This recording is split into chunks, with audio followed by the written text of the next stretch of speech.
Hello and welcome to lesson 11.4. This is going to be a lesson dedicated to the Iraq War. The Iraq War was, in its most basic level, a war to remove Saddam Hussein from power. He was the dictator in that nation.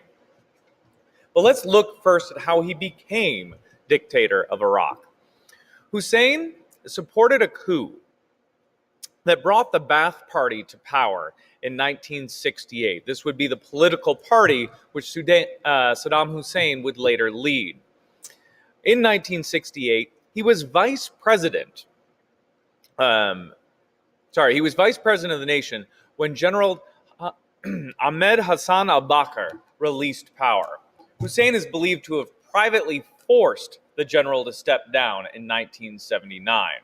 That he was building his own private, security force, and he actually grew internally stronger than al-Bakr and was able to force him to step down. Hussein then used the Iraqi security forces to arrest and execute any of his rivals to power, which solidified his position at the top of that nation. So, of course, he's a bad guy, right? We don't like people who execute their enemies, except that Hussein opposed the Islamic Revolution in Iran. 1979 was the same year as that Islamic Revolution, and it was the Islamic revolutionaries in Iran that had captured Americans at the American embassy and held them hostage. So Iran was the big enemy of America at this time. So when Saddam Hussein declared war on Iran, declaring that war to overthrow the Islamic leaders of that nation who had done this to America, he was seen as the defender of the Arab world, that he was going to defend the Arab world against these radical Islamic leaders in Iran. And the United States of America could work with that. And we supported his efforts against this Islamic revolution. We can see right here Donald Rumsfeld, who at the time and later held powerful positions within the American government, shaking hands with Saddam Hussein himself. Now, Iraqi-American relations begins to sour when Iraq invaded their neighbor of Kuwait in 1990. Iraq had always considered Kuwait to be a part of their country, to be their 19th province. And there's some history that would back that up. But when the nations were created out of the former British colonial holdings, Iraq and Kuwait were kept as two separate nations. So when Iraq invaded this free and sovereign state of Kuwait, this triggered a response by the Americans. The United States organized an international force to remove Iraq from Kuwait. After a short war, this was a very short Persian Gulf War, Iraq did pull out of Kuwait, but Saddam Hussein remained in power.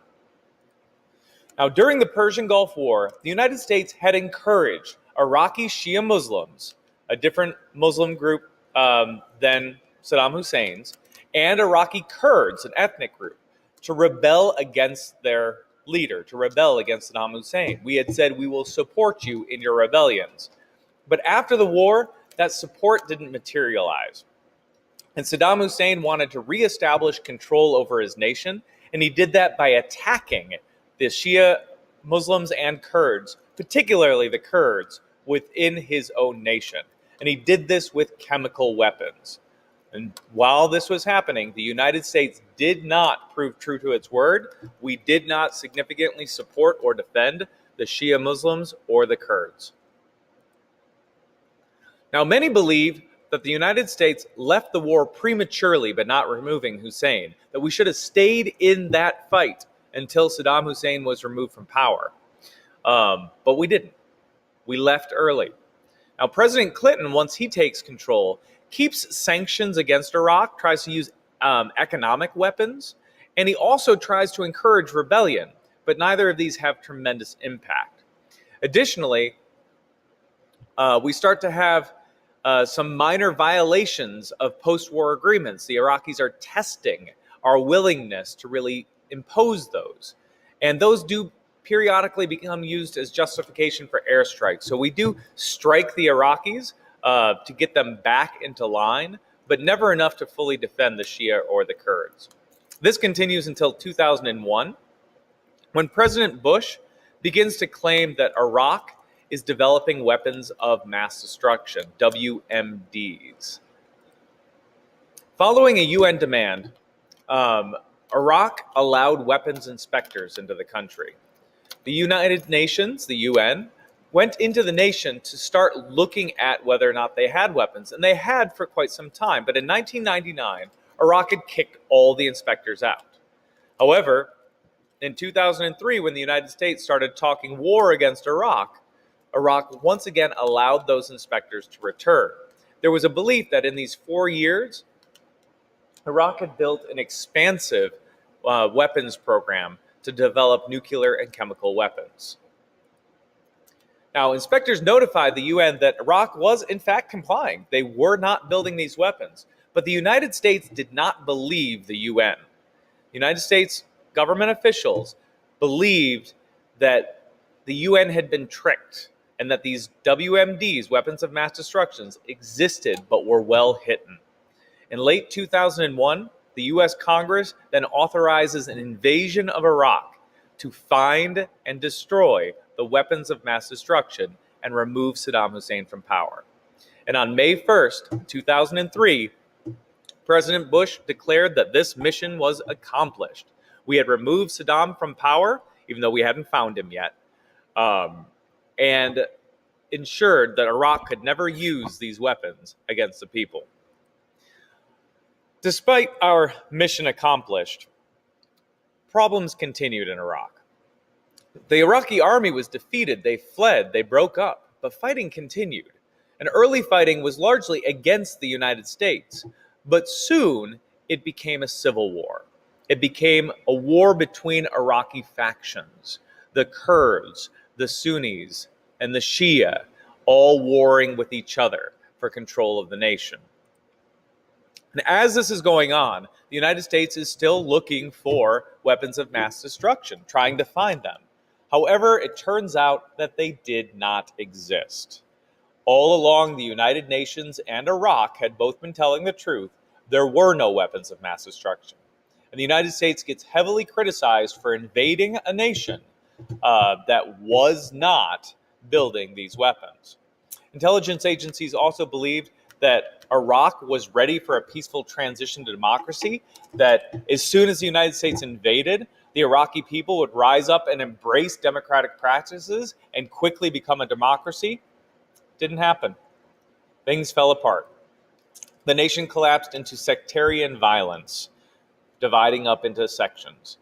Iraqis have been united for years, largely because of fear of Saddam Hussein. If they stepped out of line, they would die. But now there's no Saddam Hussein, and the Americans were just not that cruel and not that vicious.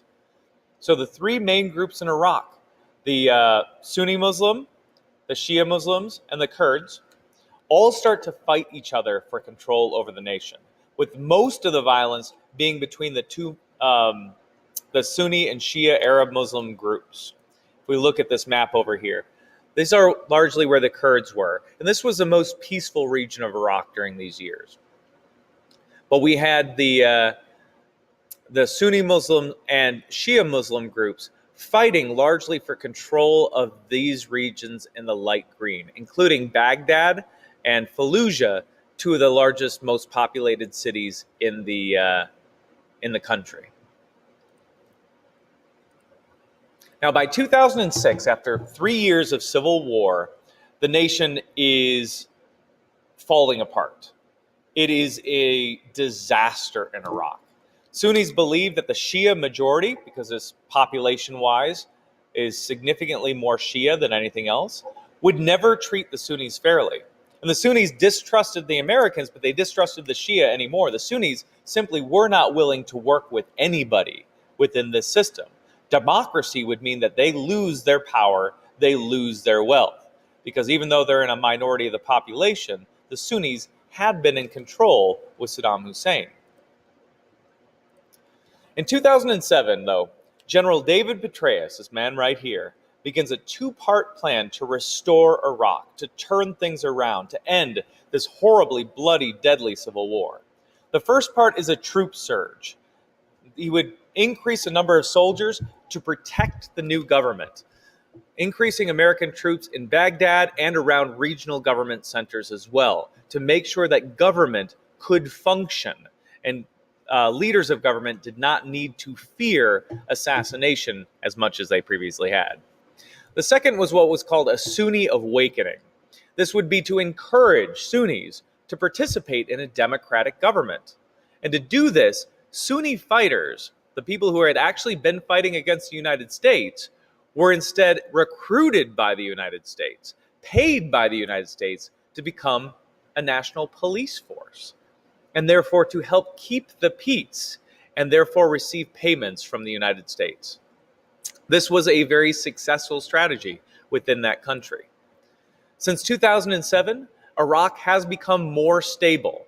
Attacks still occur. It's not a totally peaceful thing, but they're no longer a daily or weekly event, not even a monthly event that Iraq has to deal with major attacks. Things have settled down to a huge degree in that country. The new Iraqi government is also imperfect.